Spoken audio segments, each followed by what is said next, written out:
Diz assim a palavra de Deus, conforme registrada na carta de Tiago, capítulo 4, versículos 1 a 10.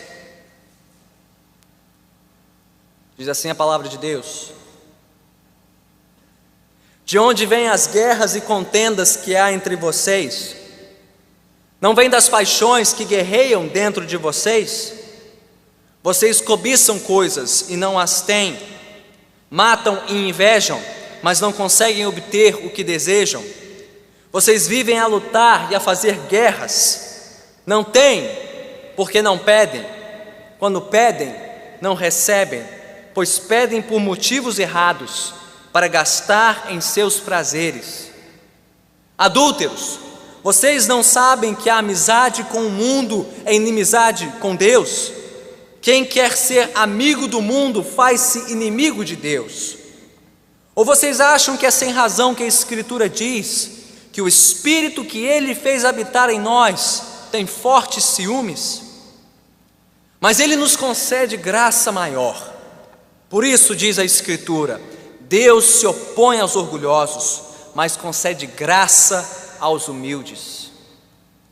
Portanto, submetam-se a Deus, resistam ao diabo, e ele fugirá de vocês. Aproximem-se de Deus, e Ele se aproximará de vocês. Pecadores, limpem as mãos, e vocês que têm a mente dividida, purifiquem o coração. Entristeçam-se, lamentem-se e chorem. Troquem o riso por lamento e a alegria por tristeza. Humilhem-se diante do Senhor, e Ele os exaltará. Louvado seja Deus pela sua palavra. Oremos. Soberano Deus, nós cremos na tua santa palavra, e nós cremos no que ela diz a respeito da tua palavra, que ela é como uma espada afiada de 2 gumes, que penetra até o íntimo do nosso ser, capaz de dividir alma e espírito, juntas e medula. Ó Pai, que a tua palavra tenha este efeito em nossas vidas hoje, que a tua palavra possa nos sondar, nos ferir o coração, como bisturi nas mãos do hábil cirurgião. Senhor, vem operar em nossos corações, extirpando de nós todo mal, todo vestígio, resquício deste mundo, limpando-nos, purificando-nos e consagrando-nos, Senhor, para o teu louvor e para a tua glória. Para tanto, Senhor, usa as minhas palavras para que sejam fiéis à tua santa palavra. Abençoe, Senhor, a ministração da tua palavra, pelo poder eficaz e atuante do teu Santo Espírito aqui. Volta os nossos corações a ti, Senhor, com profundo temor e tremor. Que o teu temor caia sobre a tua congregação nesta noite, Senhor, que uma profunda reverência se aposse do nosso coração na tua presença. Que ouçamos aqui não a voz de um homem, mas a tua voz a nos falar nesta noite. Instrui a tua igreja, disciplina-nos em amor, para o teu louvor, para a tua glória te suplicamos em nome de Cristo Jesus. Amém. Amém. Podemos sentar.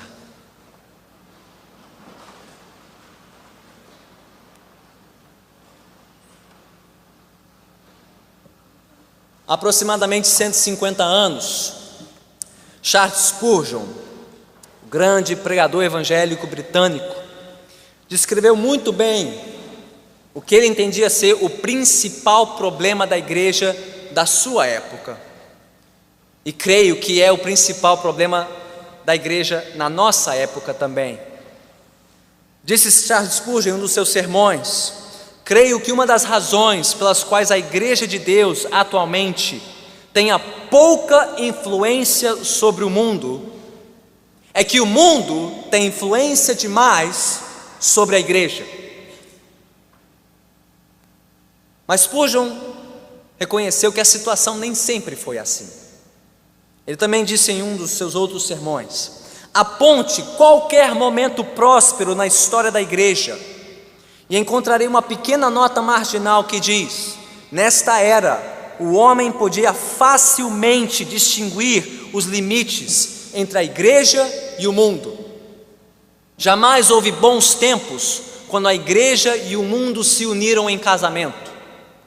Quanto mais a igreja se diferencia do mundo em seus atos e princípios, mais verdadeiro é o seu testemunho cristão e mais potente é seu testemunho contra o pecado. Pois bem, este é o nosso problema. Este é o nosso grave problema.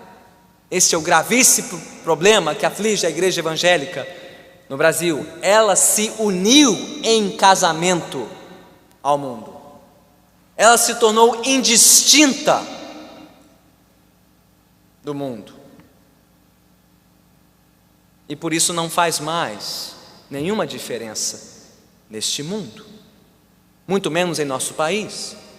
Mesmo com a ascensão de tantos evangélicos no Brasil nas últimas décadas, chegando à marca impressionante, segundo o censo do IBGE de 2010, a marca de 40 milhões de evangélicos brasileiros. 1 em cada 5 cidadãos deste país se identifica como um cristão evangélico.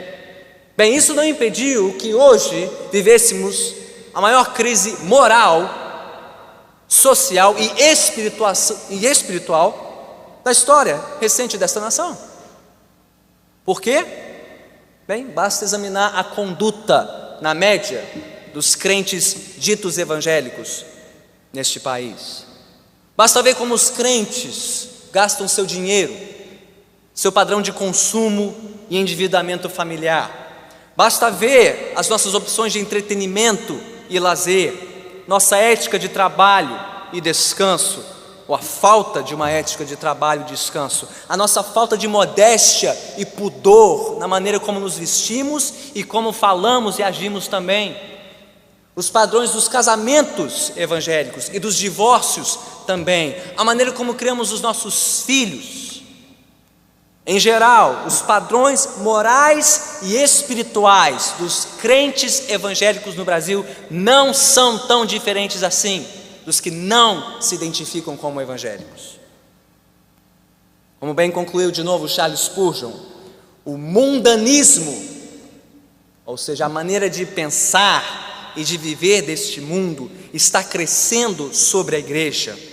Ela está coberta por ele. O problema, como nós já vimos, não é novo. Ele é pelo menos tão antigo quanto a época de Spurgeon, há quase 150 anos. Mas é muito mais antigo que isso.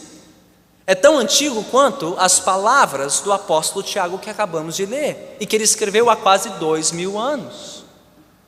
As palavras que ouvimos aqui nesta noite, vindas do capítulo 4, versículos 1 a 10 da carta de Tiago, foram escritas para um grupo de cristãos, que ele descreveu no capítulo 1, versículo 2, como as 12 tribos dispersas, ou seja, está escrevendo a cristãos espalhados pelas diferentes nações, os diferentes cantos do Império Romano. E qual era a situação daqueles cristãos? Bem, era uma situação que tinha dois lados. Por um lado, aqueles cristãos estavam sendo perseguidos, mas por outro estavam sendo seduzidos pelo mundo. Isso porque quando nós lemos a carta de Tiago, com alguma profundidade, nós vemos que a maioria desses leitores provavelmente era de uma condição social muito humilde. Aliás, ao estudar o cristianismo primitivo, você verá que ele cresceu principalmente entre as classes mais humildes da sociedade romana. E esses cristãos humildes, pobres, estavam sendo oprimidos pelos seus senhores, não pelo fato de serem pobres, mas pelo fato de serem crentes. Estes senhores que não compartilhavam da fé dos seus serviçais cristãos, oprimiam os cristãos, causando-lhes dano, causando-lhes prejuízo por confessarem Cristo como seu único Senhor e Salvador. Mas esta provação e esta perseguição a esses cristãos trouxe consigo uma outra tentação, que foi a da sedução das riquezas. Porque pensaram esses cristãos, bem, e se nós estivéssemos no lugar deles? Se tivéssemos as posses dos nossos senhores, o poder, o prestígio, certamente a situação nossa seria outra. Não teríamos que viver com tamanha dificuldade. Então veja só, os dois lados aqui da situação desses primeiros leitores da carta de Tiago. Por um lado, sendo oprimidos e perseguidos pela sua fé, mas por outro lado, seduzidos pelo encanto das facilidades das riquezas. Tal qual um barco, pense comigo num barco em alto mar, tendo que resistir a uma tempestade, às ondas que batem contra o casco daquele navio. O barco que tem que resistir à força dessas ondas, mas também à quantidade de água que adentra este barco e que ameaça afundar o barco. Assim também a igreja naquele tempo e no nosso tempo também tem que lidar com esses dois problemas. Tanto a fúria e a oposição do mundo à nossa fé, como também a invasão do mundo dentro da igreja. O problema não é navegar em águas tumultuadas. O problema para um barco não é navegar no meio da tempestade. O problema é quando a água começa a adentrar o barco, encher o barco e ameaça afundar o barco.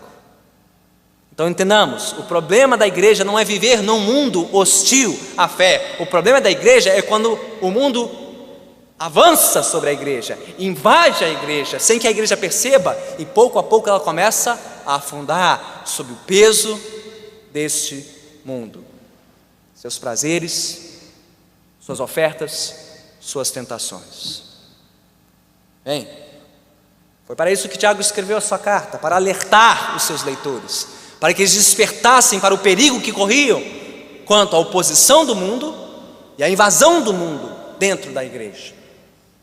E para isso ele escreveu essas palavras também que lemos no capítulo 4, versículos 1 a 10. Mantenha a sua Bíblia aberta. Vamos estudar o texto porção por porção. E se você adivinhou que tinha 3 partes, o texto, você está certo, tem 3 partes no texto. Em 3 sessões, Tiago nos traz com precisão cirúrgica a leitura de como o mundanismo, o amor pelo mundo, tinha invadido a vida daqueles leitores cristãos, daqueles humildes cristãos.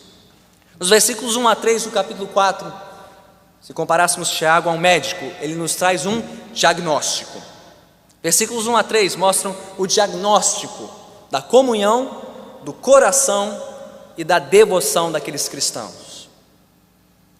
Nos versículos 4 a 6, mediante este diagnóstico inicial, Tiago nos traz um laudo de como estava a condição espiritual dos seus leitores. E por fim, nos versículos 7 a 10, Tiago saca o seu receituário e começa a receitar os remédios para a condição comprometida dos seus leitores cristãos. Um diagnóstico, versículos 1 a 3, um laudo, versículos 4 a 6, e um receituário, versículos 7 a 10. Vamos estudar o texto porção por porção. O problema do mundanismo, como ele havia invadido a igreja, segundo a ótica do apóstolo Tiago. Primeiro, o seu diagnóstico, versículos 1 a 3. A primeira coisa que ele diagnostica aqui é a comunhão prejudicada, comprometida dos cristãos. Versículos 1 e 2. De onde vêm as guerras e contendas que há entre vocês? Não vem das paixões que guerreiam dentro de vocês? Vocês cobiçam coisas e não as têm, matam e invejam, mas não conseguem obter o que desejam. Vocês vivem a lutar e a fazer guerras. Bem, imagine comigo o cenário daquela igreja, ou daquelas igrejas endereçadas por Tiago. Você gostaria de adentrar uma igreja como essa? Descrita assim: guerras, lutas, paixões, inveja, cobiça, até matança. Que história é essa, pastor? Lutas, guerras, gente se matando na igreja. O que é isso? É o primeiro MMA gospel? É a primeira luta livre, né? Patrocinada dentro da igreja, e a coisa perdeu o controle, teve gente que se entusiasmou e perdeu a vida? Não é bem assim.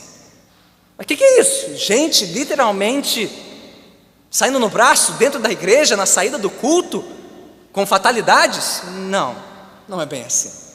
Tiago que está usando linguagem figurativa e hiperbólica ou exagerada para descrever um ambiente conflituoso e rixoso entre os cristãos, que estavam disputando entre si posses, pertences, posições, prestígio, poder social, e isso com ódio mortal uns dos outros. Daí a descrição, eles invejarem, cobiçarem e matarem uns dos outros, não literalmente tirando a vida, mas quase isso, odiando mortalmente aqueles que tinham uma condição um pouquinho melhor, um padrão de vida um pouquinho mais confortável, uma posição mais elevada na sociedade.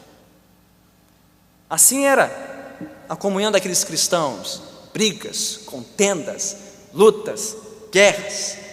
Mas a pergunta é: de onde vinha tudo aquilo? Tiago continua com seu diagnóstico, não só a respeito da comunhão daqueles cristãos, mas do seu coração. De onde vinha isso? Qual era a raiz de tudo isso? Ele diz: de onde vêm as guerras e contendas que há entre vocês? Não vem das paixões que guerreiam dentro de vocês. Todo aquele ambiente de conflito e contenda era fruto da cobiça, das paixões, das invejas presentes nos corações daqueles cristãos.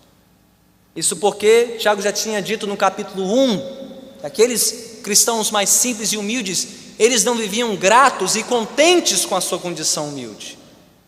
E por conta da sua ingratidão, por conta da sua insatisfação em viver uma vida mais simples e humilde, eles estavam sendo tentados a quererem mais, a lutarem por mais, a viverem melhor. Algo de errado isso? Necessariamente não. Não há nada de errado em querer um pouquinho mais de conforto, um pouquinho mais de bem-estar, uma qualidade de vida um pouquinho melhor, mas fazer disso seu alvo, seu propósito principal na vida, a ponto de ser consumido por esse desejo e olhar com inveja e cobiça para aqueles na igreja que tinham alcançado essas coisas antes deles, aí é um problema. O problema era o coração daquela gente, contaminado pela cobiça e pela inveja. Isso já estava transbordando para conflitos e contendas dentro da igreja.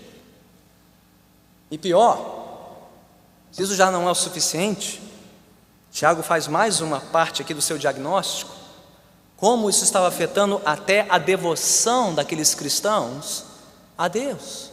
Versículo 2 e 3. Não têm, porque não pedem.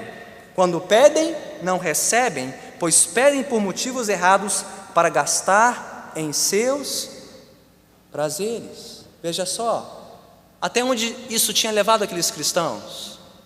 Eles não estavam apenas cobiçando as posses e os pertences e as posições uns dos outros, e brigando entre si por isso, e invejando uns aos outros com ódio mortal, mas isso já estava contaminando as orações deles ao Senhor, a ponto de alguns sequer orarem mais, confiarem tanto no seu braço, dependerem tanto da sua própria força, que não dependiam mais de Deus para o seu sustento. Por isso que Tiago diz: não pedem, ou melhor, não têm porque não pedem, simplesmente pararam de orar. Orar para quê?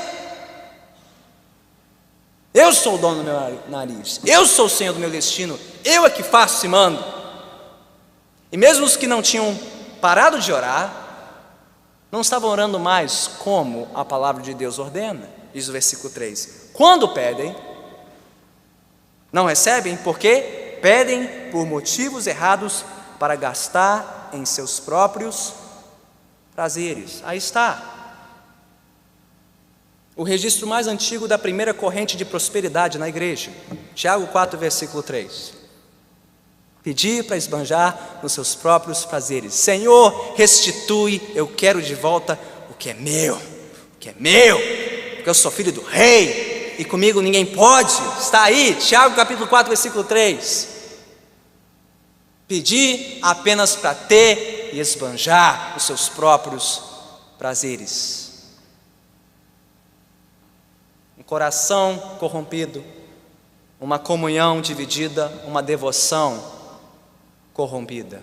Esse foi o diagnóstico de Tiago. Mas o que essas primeiras palavras de Tiago nos mostram sobre o que é o mundanismo? Essa doença, essa praga que vez por outra contamina o coração da igreja. Como bem colocou o pastor Augusto Nicodemos, pastor da primeira igreja presbiteriana de Goiânia, ele disse muito bem em uma das suas pregações sobre este capítulo, sobre esses versículos: mundanismo, para Tiago, não se limita a certos traços e características externos. Então, se eu pedisse para você descrever uma pessoa mundana, o que viria à sua mente? O que veio à minha mente? Talvez uma pessoa coberta de tatuagens e de piercings, com um linguajar meio chulo, um visual meio rebelde, um discurso meio anarquista, sexo, drogas, rock and roll. Não, esse é o mundano. Também. Mas segundo o que Tiago nos escreveu aqui, mundanismo é algo muito mais sutil e muito mais difícil de identificar. Porque mundanismo é aquela condição do coração que não encontra sua satisfação em Deus, mas neste mundo. Mundanismo é uma condição que pode afligir tanto o miseravelmente pobre, que cobiça a vida do que é rico, como também o mundanismo pode afligir aquele que é miseravelmente rico e que cobiça aquele que é mais rico ainda. E essas pessoas podem estar bem trajadas, bem apresentadas, serem pessoas bem respeitadas e conceituadas no seu escritório, no seu local de trabalho, e você nunca imaginaria que são pessoas mundanas. Porque mundanismo começa onde? No coração. Aqueles que não se satisfazem em Deus em primeiro lugar. E o que Tiago está nos alertando aqui é que, apesar de ser muito mais sutil do que nós imaginamos, o mundanismo é uma praga muito mais destrutiva do que pensamos. Porque não só corrompe corações, como destrói relacionamentos e, acima de tudo, corrompe a nossa devoção a Deus. Pois se não vigiarmos o nosso coração quanto à tentação do mundanismo, logo, logo, a cobiça, a inveja, o ódio mortal, sorrateiramente vão corrompendo e comprometendo laços familiares. Quantas famílias você não conhece são divididas por conta de dinheiro, ambições egoístas? Irmãos brigados dentro de uma mesma congregação por conta de dinheiro e de cobiça. E quantos não abandonam a própria fé por amor ao dinheiro e às riquezas deste mundo?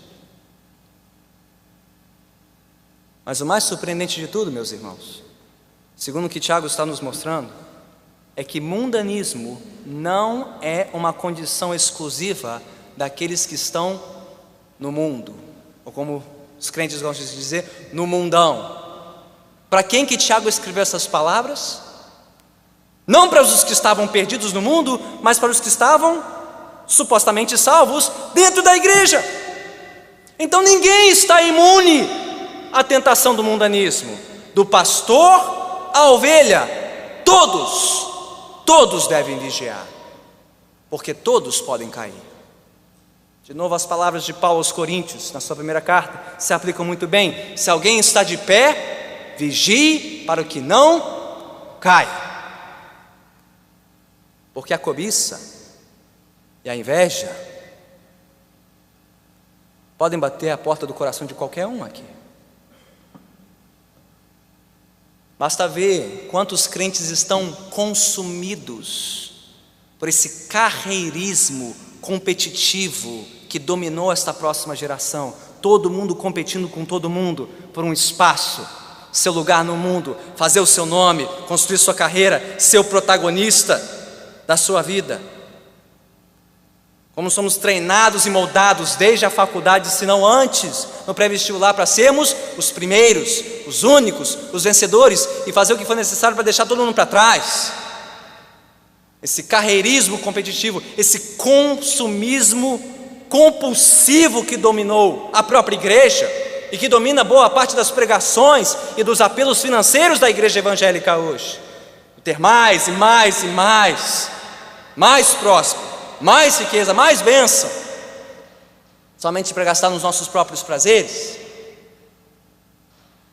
Mas tudo pode ser alvo de cobiça, não só o dinheiro, não só a carreira. Nós podemos cobiçar o corpo, o figurino, o intelecto, os dons, a carreira, a personalidade, o visual, o carisma, o romance, a moradia, o casamento, a igreja, o ministério, o status, a reputação, o patrimônio, as experiências, as viagens, o sucesso, o bem-estar dos outros, e não só dos outros fora da igreja, até mesmo dentro da igreja. Tudo isso pode bater a porta do nosso coração, arruinando a nossa comunhão e, acima de tudo, a nossa devoção a Deus. Quão alerta você está? Quanto você está vigiando o seu coração? Você está atento ao perigo do mundanismo? A praga chamada mundanismo, que escraviza tantos crentes hoje, dentro da própria igreja? Faça somente esta pergunta: você é capaz de se alegrar com os que se alegram ao seu redor? Quando eles conseguem o que você tanto quer? Uma promoção, uma viagem, uma conquista, uma vitória pessoal. Você consegue se alegrar com eles? E chorar com os que choram por conta de um revés, de uma perda pessoal? Ou você vive a ressentir e a secretamente odiar os que avançam na vida à sua frente? Os que chegam lá antes de você, apesar de todo o seu esforço, de todo o seu trabalho, questionando a justiça de Deus em tudo isso, mas você se alegra em ver os outros ficando para trás. Você se alegra em ver até mesmo os outros fracassando onde você permanece estável. Cuidado, o mundanismo ronda o seu coração.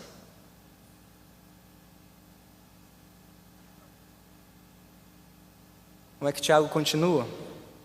A sua leitura da condição daqueles crentes, ele apresentou seu diagnóstico, ele segue para o laudo, versículos 4 a 6. E o laudo começa de uma maneira surpreendente, não? O que está lá no cabeçalho desse laudo? Primeira palavra, em letras maiúsculas, versículo 4: adúlteros. Não é possível. Não bastasse isso, cobiça, inveja, até numa condição mortal, será que Tiago ainda teve que lidar com esse pecado? Ainda tinha imoralidade sexual dentro da igreja? Não exatamente. Tiago aqui está usando linguagem simbólica de novo, figurativa, tanto quanto nos versículos anteriores. E não está falando de adultério conjugal, mas de adultério espiritual. Ele está usando uma linguagem que ele aprendeu de onde? Do Antigo Testamento, dos profetas que Deus levantou no Antigo Testamento para denunciar o adultério espiritual da nação de Israel. Quando aquela nação abandonou Deus, abandonou o seu Senhor, para seguir outros deuses e outros ídolos. E quando profetas como Isaías, Jeremias e Ezequiel se levantaram com a sua mensagem de juízo, do que eles acusaram Israel? Adúlteros, infiéis. Vocês abandonaram o seu Deus, com quem vocês tinham uma aliança. É nesse sentido que Tiago usa o termo aqui, e essa imagem que domina o resto da passagem. Se você não entender essa palavra, você não entenderá o resto de Tiago 4, 1 a 10. Porque a imagem que ele tem aqui em mente é exatamente essa. Assim como Israel fez o papel da noiva infiel ao seu noivo, o Senhor, aqueles cristãos, a igreja, estavam se mostrando infiéis ao seu Deus e Senhor. Assim como Israel tinha traído Deus com outros deuses e ídolos, aqueles crentes estavam traindo o seu Senhor com outras paixões, com outros valores e prioridades, com o mundo e tudo que ele tinha a oferecer. Por isso que ele diz na continuação do versículo 4: adúlteros, o que diz o laudo de Tiago: adúlteros, vocês não sabem que a amizade com o mundo é inimizade com Deus? Pois quem quer ser amigo do mundo faz-se inimigo de Deus. Ou como bem comparou Agostinho de Hipona nos seus comentários sobre os Salmos, ele diz: a raça humana é como uma noiva que, tendo recebido do seu noivo um anel, como sinal do seu amor e da sua fidelidade, o que fez a noiva? Pegou o anel, foi para o mercado, vendeu este anel, e com o dinheiro que conseguiu pela venda do anel, foi e esbanjou nos seus prazeres. Assim nós fizemos com o nosso Deus. Ele nos presenteou com a sua criação, como sinal da sua bondade, do seu amor. E o que nós fizemos com isso? Abandonamos o Criador, embolsamos a criação, por assim dizer, para gastar nos nossos próprios prazeres. Quem faz isso, diz Tiago, quem quer ser amigo do mundo, faz-se inimigo de Deus. Isso se chama adultério espiritual. Agora, se você estivesse no lugar de Deus, o que você faria? Diante de uma criação assim, diante de criaturas como nós, diante de uma igreja como essa que Tiago está descrevendo como espiritualmente adúltera, o que você faria no lugar de Deus? Como é que você reagiria a toda a ingratidão e a infidelidade daqueles cristãos? Veja o que diz Tiago, versículos 5 e 6. E aqui vem a surpresa do texto. Ou vocês acham que é sem razão que a Escritura diz que o Espírito que Ele fez habitar em nós tem fortes ciúmes? É um texto de dificílima tradução, até uma tradução alternativa aqui na nota de rodapé da minha NVI, a tradução alternativa seria: ou vocês acham que é sem razão que a Escritura diz que Deus tem fortes ciúmes pelo Espírito que Ele fez habitar em nós? Não, você não encontrará isso numa citação explícita da Bíblia, mas é uma lição presente no Antigo Testamento também. Desde os 10 mandamentos, Deus dizendo ao seu povo: porque eu sou um Deus zeloso, eu tenho zelo, um santo ciúme pelo que é meu. Eu comprei vocês, Israel, eu os libertei da escravidão no Egito, vocês são meus, eu paguei o preço por vocês. Então eu tenho todo o direito de tê-los para mim, e somente para mim, e não para os outros deuses, de compartilhar vocês com ninguém. Vocês são meus. E mesmo quando a nação traiu seu Deus, lá em Oséias, Deus mostra a mesma coisa, por meio do profeta Oséias com sua esposa, a prostituta Gomer.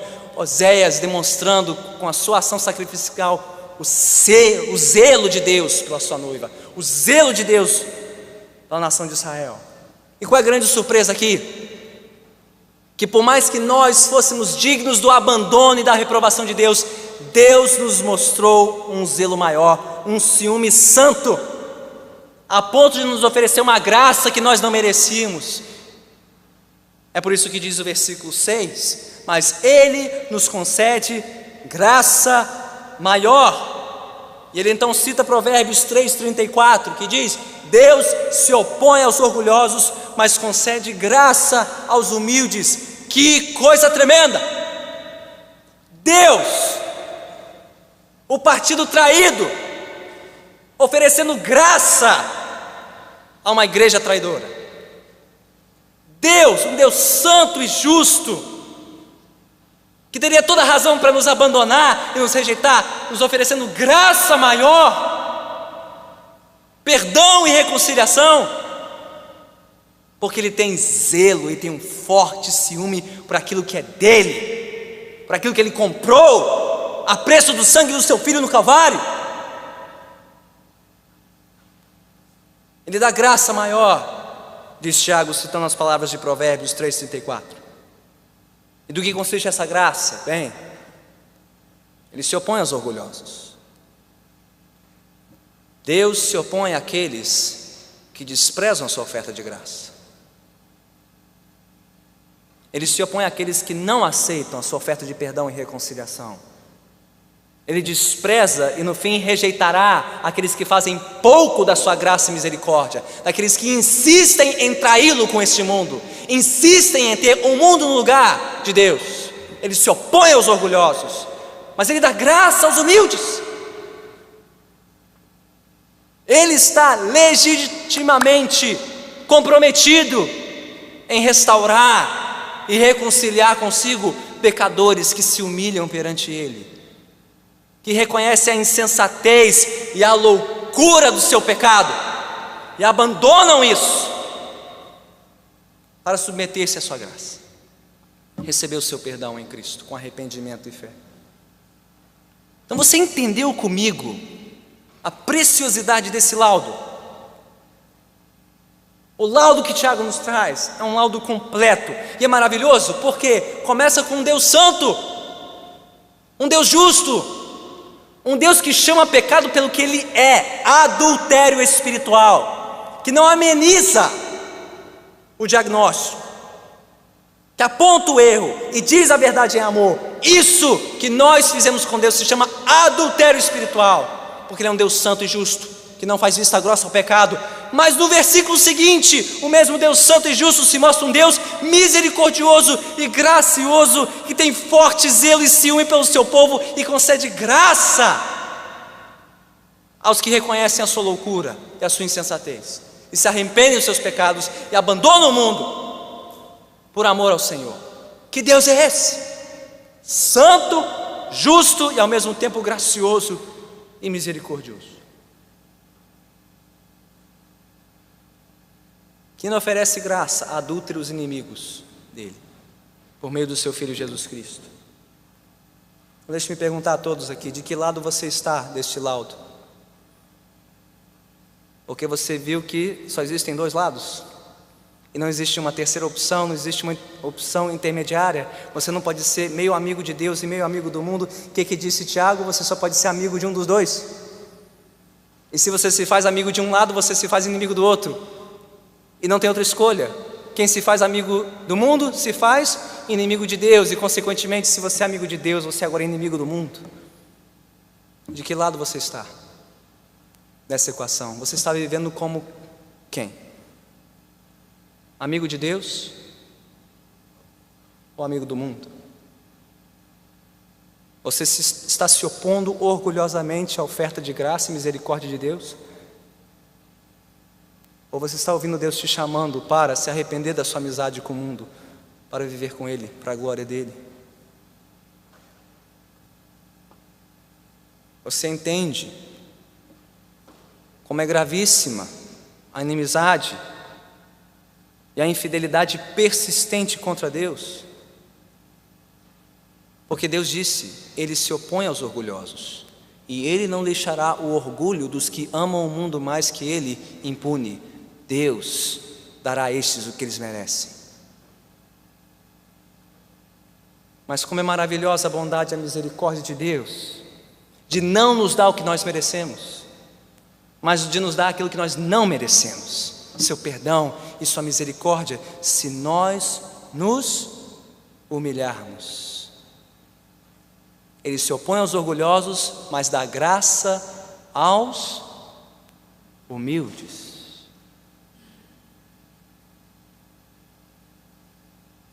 De que lado você está? Do mundo ou de Deus? Quem você ama mais no fim do dia? Porque esses dois amores não podem conviver para sempre no seu coração. Você desprezará um e prezará o outro.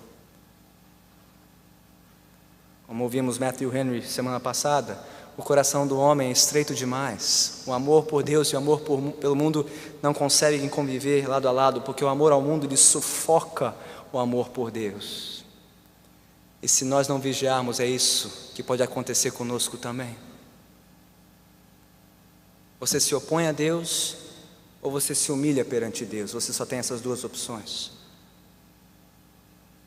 E só uma delas Deus oferece graça e perdão. Bem, se você está disposto a ouvir o diagnóstico de Tiago e ler atentamente o seu laudo, lê também a receita que ele dá no final deste trecho. Tiago saca o seu receituário nos versículos 7 a 10.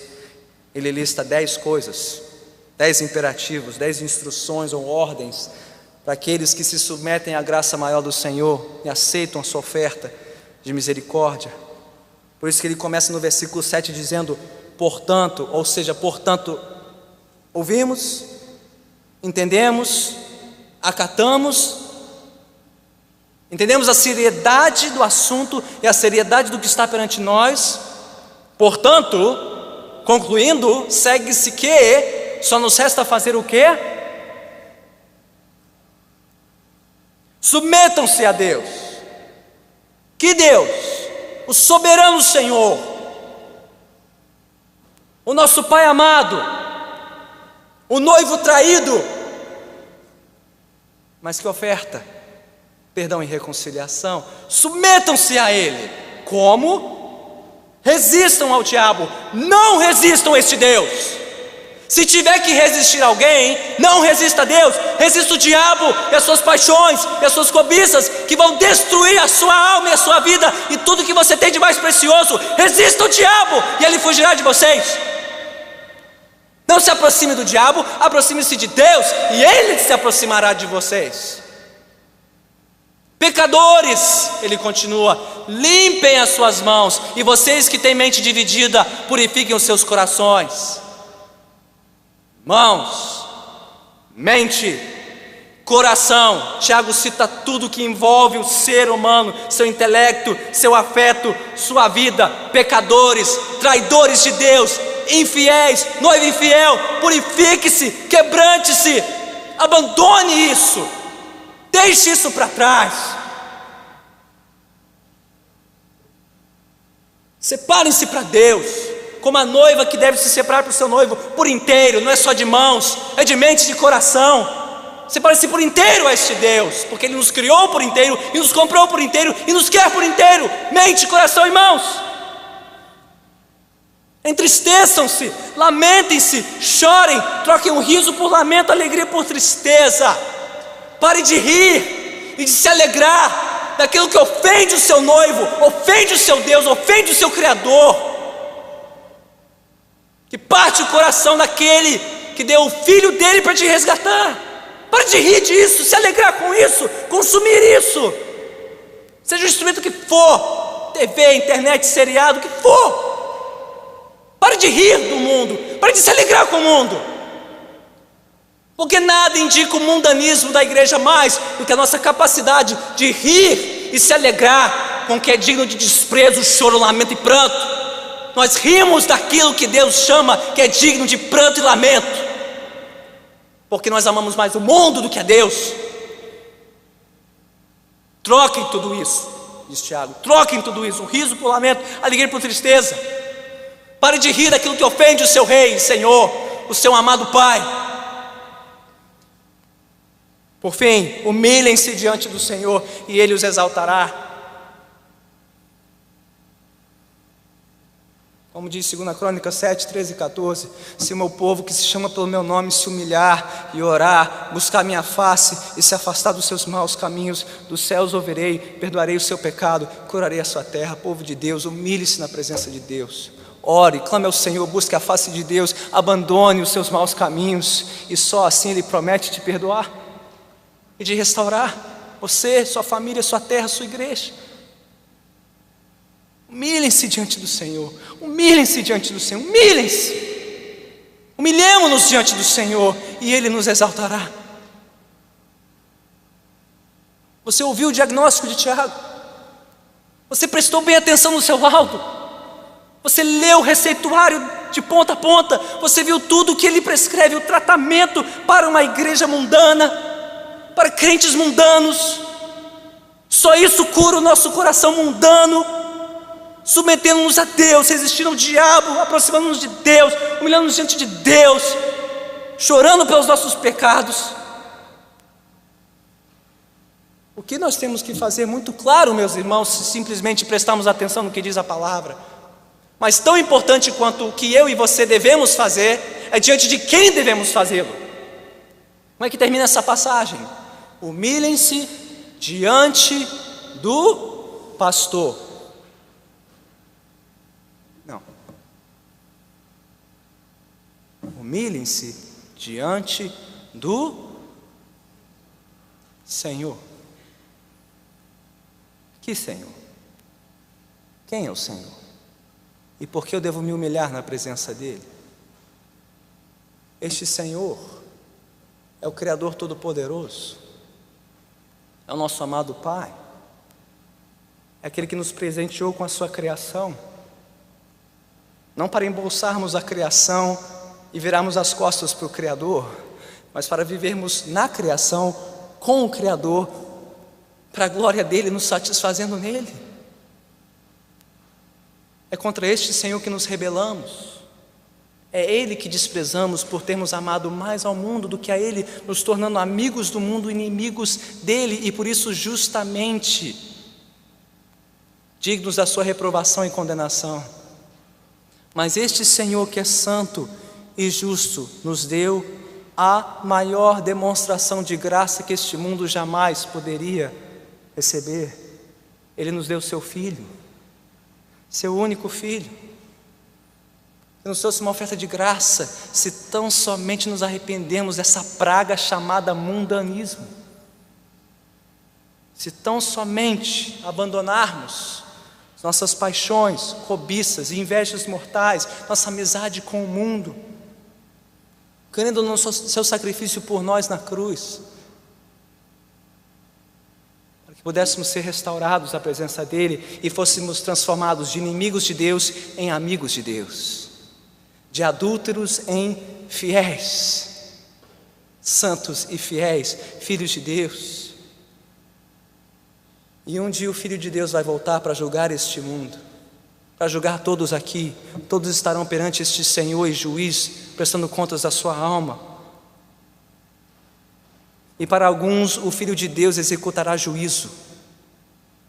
Ele vai se opor àqueles que rejeitaram sua oferta de graça, e vai julgar justamente aqueles que se aliaram ao mundo contra Ele e escolheram o mundo ao invés dEle. Mas Ele estenderá a graça eterna àqueles que se humilham e se arrependem dos seus pecados. E a minha pergunta para nós esta noite é: de que lado você estará quando Jesus voltar?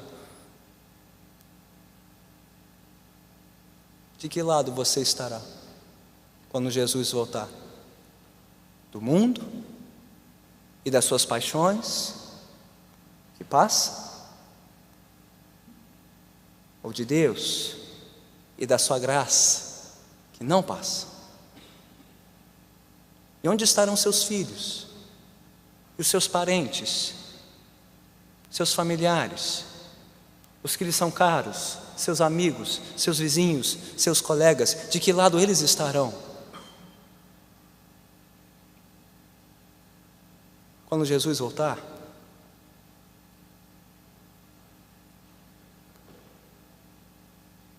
A mensagem que Deus nos dá hoje é a mesma mensagem que levamos para eles. Ainda há tempo, pecadores, para limpar as mãos, para purificar o coração e se arrepender de uma mente dividida. Adúlteros, ainda há tempo de abandonar a inimizade com o mundo e se tornar amigo de Deus. Ainda há tempo, mas esse tempo um dia acabará. E você? De que lado estará? Do mundo ou do Senhor? Pela graça de Deus, abandone o mundo. Pela graça de Deus, renuncie seu caso de amor com o mundo. Arrependa-se, pranteie, chore e lamente o seu pecado. e volte para os braços daquele que te amou antes da fundação do mundo, a ponto de enviar seu filho, seu único filho, para te perdoar, para me perdoar, para que nos tornássemos amigos dele. Vamos orar.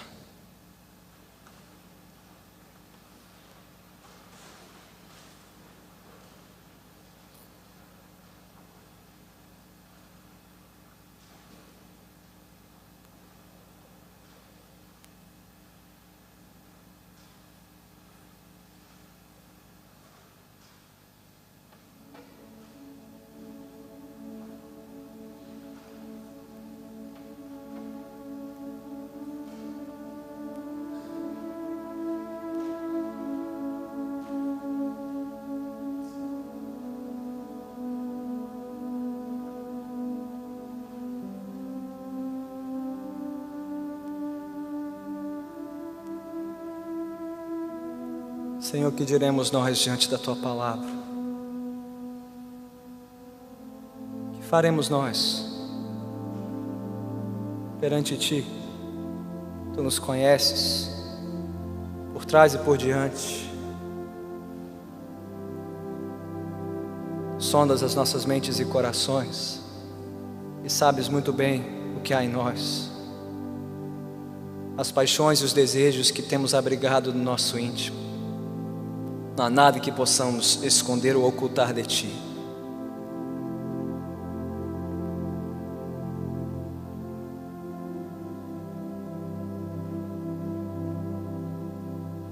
Senhor, sabemos que merecemos de Ti somente Teu castigo, Teu juízo, Teu abandono. Quantas vezes, Senhor, quantas vezes temos Te traído e Te esquecido e Te ignorado pelos desejos e pelas ofertas deste mundo, pelos encantos, pela beleza deste mundo sedutor. Mas, Pai, nos apegamos à promessa da Tua palavra nesta noite que diz que o Senhor dá graça maior que a nossa infidelidade, graça maior que o nosso pecado, graça maior que a nossa loucura e insensatez, graça suficiente para nos perdoar e nos restaurar. Ó Pai, pela Tua graça, faze com que cada um de nós lamente o seu pecado perante Ti, que troquemos o riso do pecado pela tristeza santa do arrependimento, a alegria da infidelidade pelo pranto, Senhor, do quebrantamento.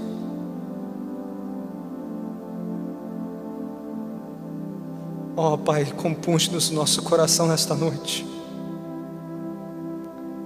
Mostra-nos, Senhor, quanto temos vivido encantados com este mundo, com seus prazeres e paixões. Só o Senhor pode nos convencer disso. Só o Senhor pode nos separar disso. Só o Senhor pode nos dar graça para abandonar tudo isso, para renunciar ao nosso mundanismo, que invadiu nosso coração, nossa casa, esta congregação também, e o Teu corpo neste país. Pai, faze com que nos submetamos a Ti e nos humilhemos diante de Ti, diante de tamanha oferta de graça e misericórdia. Pai, perdoe-nos as paixões e as cobiças que temos abrigado e cultivado no coração, que tanto tem contaminado a nossa comunhão contigo, com os que nos são caros e próximos, até mesmo dentro da própria igreja. Pai, perdoe-nos a nossa loucura de amarmos tanto o mundo, que sequer Te buscamos pela nossa dependência e sustento neste mundo. Não temos porque não pedimos, e quando pedimos, pedimos mal, para esbanjar nos nossos próprios prazeres. Ó Pai, aplica, Senhor, o santo remédio do Teu Evangelho aos nossos corações divididos e feridos pelo pecado. Santo Espírito de Deus, vem nos conduzir a Cristo, o único capaz de quebrar o feitiço e o encanto deste mundo sobre nós, nos perdoar nosso adultério espiritual e nos restaurar a comunhão plena contigo, ó Pai. Vem, Senhor, renova-nos a alegria da Tua salvação. Cria em nós um coração puro, ó Deus. Cria em nós um coração puro, ó Deus. Cria em mim um coração puro, ó Deus. E renova dentro de mim um espírito inabalável, pronto a Te obedecer. E que na força desta amizade contigo possamos permanecer firmes na nossa inimizade com este mundo e tudo que ele representa, resistindo, Senhor, aos apelos e às ofertas enganosas deste mundo, mais e mais, pela Tua graça que opera em nós, para o louvor da Tua glória. Nós oramos em nome de Cristo Jesus. Todos que assim concordam, digam amém.